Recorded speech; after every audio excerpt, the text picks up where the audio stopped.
Dear student, transcription இன் ப்ரோகாரியோட்ஸில் இதில் நம்ம இன்னொன்று என்ன அப்படின்னா வந்து பார்த்தீங்கன்னா nucleoside triphosphate.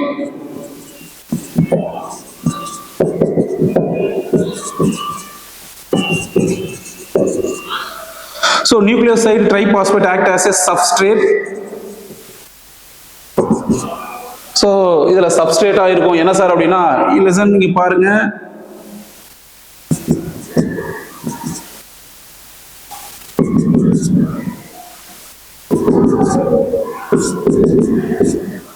So adenosine triphosphate,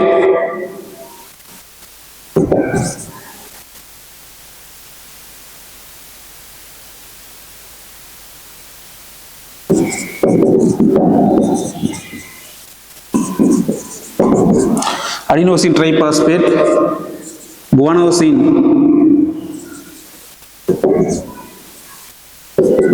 triphosphate, cytidine triphosphate, uridine triphosphate. ஏன்னா தைமின் வராது பிகாஸ் வந்து பார்த்தோன்னா ஆர்என்ஏ சிந்தசிஸ்ங்கிறதுனால.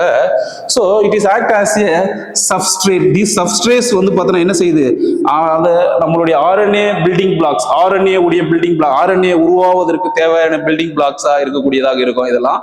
ஸோ இதெல்லாம் ஞாபகம் வச்சுக்கங்க, சப்ஸ்ட்ரேட்டாக இருக்கக்கூடியது.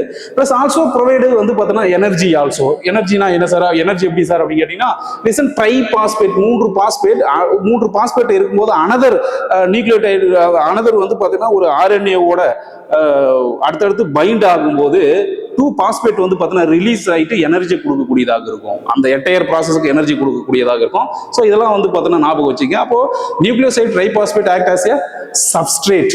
So what is substrate sir? Adenosine triphosphate, guanosine triphosphate. ஒரு பில்டிங்க்கு எப்படி செங்கற்கள் வந்து பார்த்தீங்கன்னா இருக்கோ அது மாதிரி ஆர்என்ஏ ஃபார்மேஷனுக்கு வந்து பார்த்தீங்கன்னா இந்த இதனுடைய சப்ஸ்ட்ரேட்ஸ் வந்து பார்த்தீங்கன்னா வெரி வெரி இம்பார்ட்டன்ட் அப்படிங்கிற ஞாபகம் வச்சுங்க. தேங்க்யூ.